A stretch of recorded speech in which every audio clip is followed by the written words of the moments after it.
I'm Beto Sood, co-founder of Soul Stereo, and this is the What About the Music podcast. Last year, brands spent upwards of 750 billion on advertising, and it's estimated that only 6% of it is truly effective. The goal of the podcast is to make music and advertising more important and share the stories behind them. Only art can make you feel, and only feeling can make you act. Relax, stay tuned, and enjoy the podcast. It's so good to have you here, to start our podcast, to share your story. We'd love to just, for everyone listening, tell us a little bit more about you, about, your career. Why are you so passionate about advertising, ad effectiveness, and I guess your role at System One? Yeah, well, thank you for having me. I suppose let's start by sort of saying who I am. I'm Orlando Wood. I am an effectiveness author, an advertising effectiveness author and researcher and analyst. And I've been looking at how advertising has changed in its style over the last 20 years or so, since the kind of digital revolution, really. And I've noticed that it's changed quite a lot, and it's changed to look much more like advertising that is broken up into smaller parts. So you look at any audiovisual advertising today, and chances are it will be lots of short, sharp cuts. You'll probably have words on the screen telling you what to do. Everything will look quite flat, to be quite rhythmic. This sort of style of advertising has really become the thing, in the last 15, 20 years.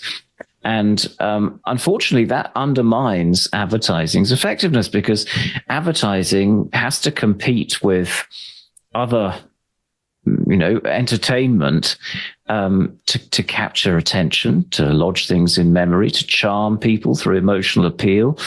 And this sort of advertising I've been describing doesn't do that. The sort of advertising that does has narrative, has people, has dialogue, has music, and humor as well. And all of those things have been sort of being squeezed out a bit these last few years, and that has a direct effect on advertising's effectiveness. So that's the sort of that's what my books describe. So books with the Institute of Practitioners in Advertising. First was called Lemon, the second was called Look Out. And I suppose I'm on a bit of a mission to try to help marketeers, to help the industry get back to what I describe as showmanship advertising that really, I suppose, finds the magic in the product, and through an emotional appeal, creates a memory and drives profit and growth in a way that this salesmanship advertising that's become more and more popular, it doesn't. It works in a very different way. Yes. No, I mean, I also find that fascinating, ad effectiveness, and how brands, agencies, can take advertising and, really make it, an effective tool, but also don't forget that it's an art form. And so they should treat it like that, and not, like a rhythmic, pattern, which is sort of like what we've been seeing. Right. And I think you've alluded to this in your books as well, how advertising has changed. There's like a rhythmic pattern, right? It's sort of predictable. Can you walk us through, because I mean, obviously, like, we're here to talk about music as well. Music is a big part of advertising, right? And I know really you play the piano yourself, right? I do play the piano.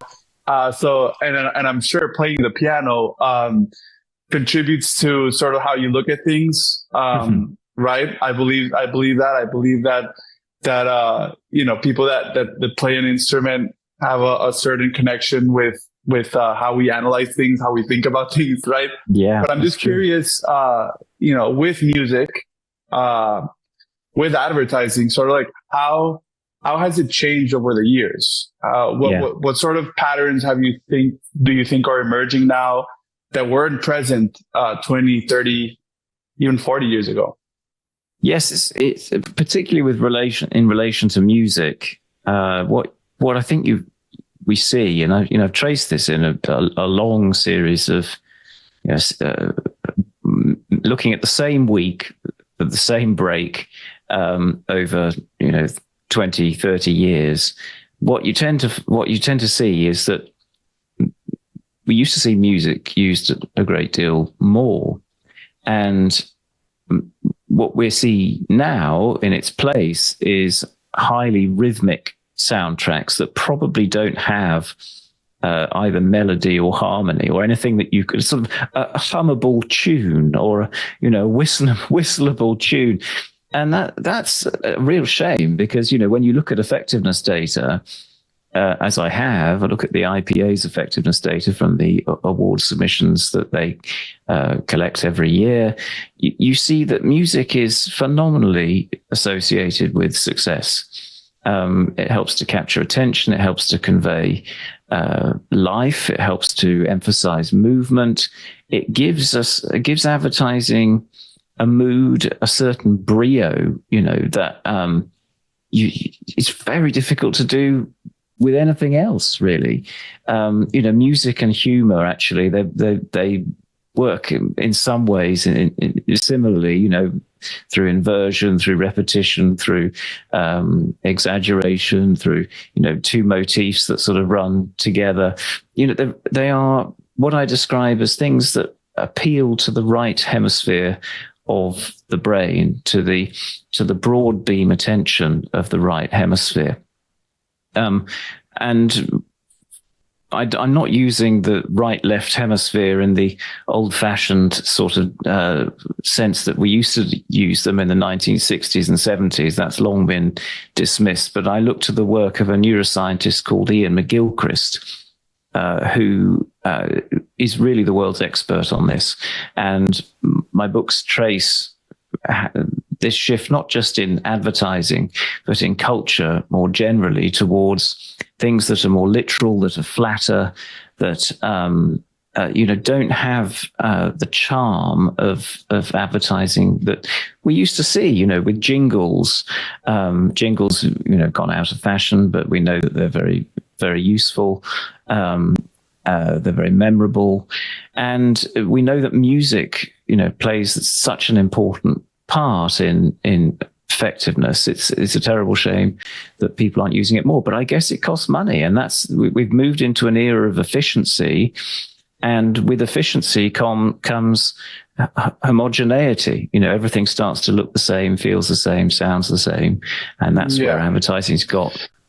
Yeah, advertising, it's all about, why we do advertising is because we want to persuade. And that's, at the end of the day, you want to persuade a group of people. And the power of persuasion, you don't see that often in advertising these days. You used to see it way more.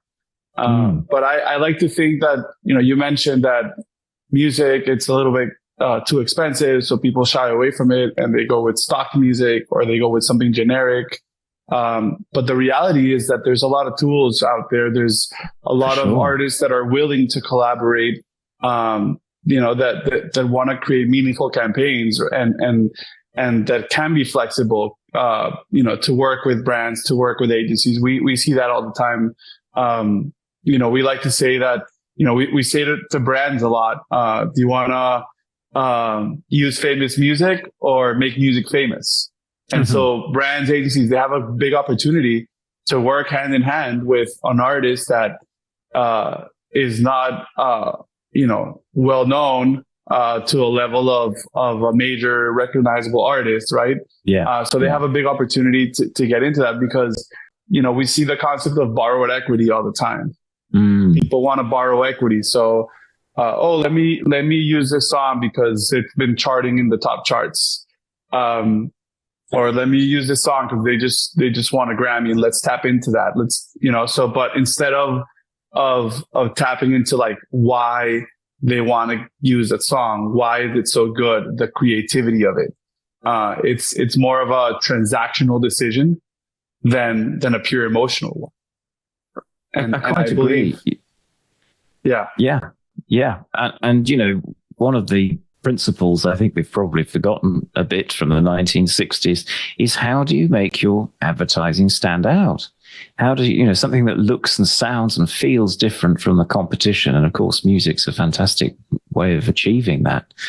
It's funny you said, we've lost sight of persuasion. I mean, I think that there have long been these two schools of advertising that you might describe as showmanship, which seeks to create a preference ultimately that charms through an emotional appeal, lodges the brand in memory, that works over time, works now in the present, but also works accumulatively over time to grow your market share, to create pricing power so that, your people are less price sensitive towards you.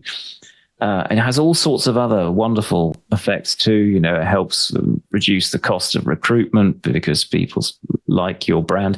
People don't buy from brands they don't like, or people don't buy from people they don't like. So this sort of advertising that creates a preference, that generates a strong emotional response, that's what we might describe as showmanship. But there's always been this other school, well, at least for 100 years anyway, 120 years, that I describe as salesmanship. I'm not the first to use this term. It's how it was described really back in 1905. And salesmanship, gives a reason why you should buy. It seeks to demonstrate superiority in some sense. And it seeks to its target really is the already half interested. And it makes it easy for them to find the product, to buy the product, to send off for a coupon. It was a coupon then, it's a QR code now. And that's salesmanship. And we might describe it as performance advertising today. That's the sort of latest word for this thing. Now, these two schools of advertising look different because they work in different ways. Showmanship needs to capture this broad beam attention that I was describing, that is associated with the right hemisphere, that understands people, context, humor, metaphor, music, of course.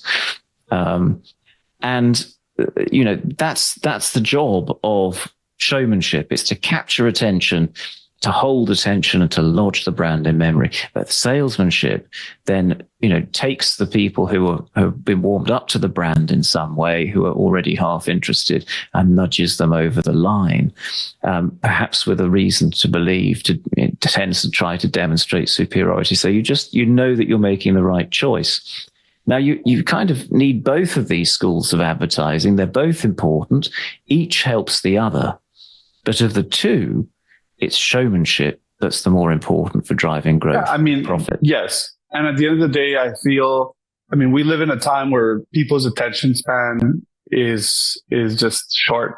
People don't have, you're always looking at your phone, then you look over there, then you look over there. People are not, it's hard for someone to focus on different things, and look at something for a long time. And so, a lot of times people watch TV, and when there's an ad, they're going to look at their phone. And if they're looking at their phone and they hear something they like, that's when they're going to pay attention. But if they hear something that they've heard before so many times, that's when I find interesting when you said rhythmic. Everything is rhythmic, but you hear all these rhythms all the time, and it's like similar pace. And so, subconsciously, your brain goes, "Oh, I've heard that before. It's fine." Yeah, exactly. You go to YouTube, for instance, and you're looking for something. You're looking for a film or an ad or something, and the first ad that pops up will I bet have a kind of rhythmic soundtrack to it. You see, it's really very obvious. And partly because the left hemisphere is not very good at music. It can only understand basic rhythm, whereas the right hemisphere is the one that really understands it. Its complexity, its voices, harmony, complex rhythm. And we've become, with the digital world we live in, we're looking down at our phones a lot. We're trying to get to grips with new tools. This is what the left hemisphere really excels at. And we're starting to occupy the left hemisphere with the habits of thinking that we're bringing to bear on the world. So we sort of, that's why the world, I think, feels a bit flat certainly feels very angry. It feels very much like the left hemisphere's mode of operation.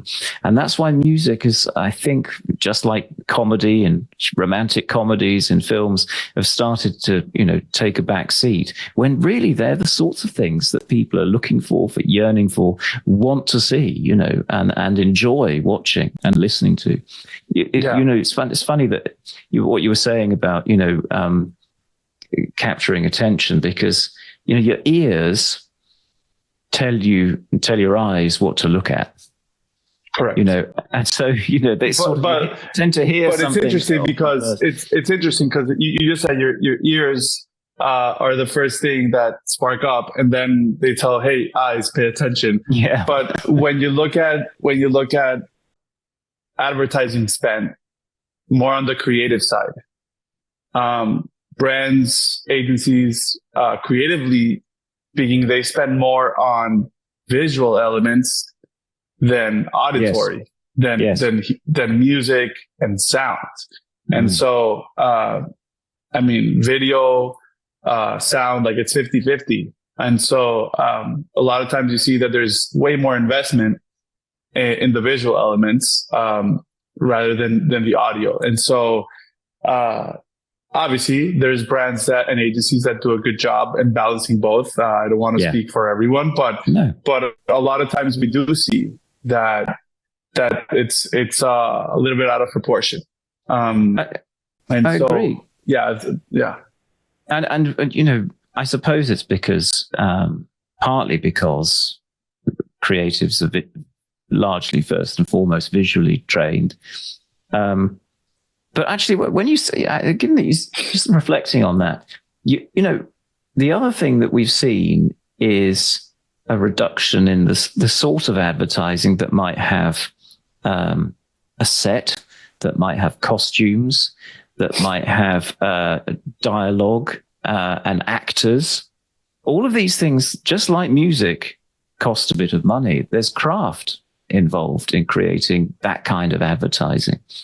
And so all of those things, actually, I would say, have taken a bit of a back seat. And the easier it's become to make this sort of advertising with short, sharp cuts, rhythmic soundtracks, that's easy to cut up as well and edit and put into different formats or media. We've lost the sort of advertising that has a narrative, that builds a story, and that's where music can really help. But if you like, because it's interesting, you're saying that like we've lost that, correct? And you can also say that music in general, in the music industry, the recording industry, you've also lost a lot of the artistry, because it's so easy now to record music for a lot of people, that it's just like you said, it's rhythmic. So you can get a sample, you can get a bass line from a keyboard, and then you can chop it up into every beat, but you lose a little bit of the artistry. And so I think it's interesting, and we've spoken about this, but it's like, before the Beatles, what was going on before the Beatles, right? There was a little bit of this going on in the sense that like all the music was predictable. And then all it took was for a band like the Beatles to come up and change the paradigm and introduce something new, unexpected. And then it was so new, it was so unexpected, so rich.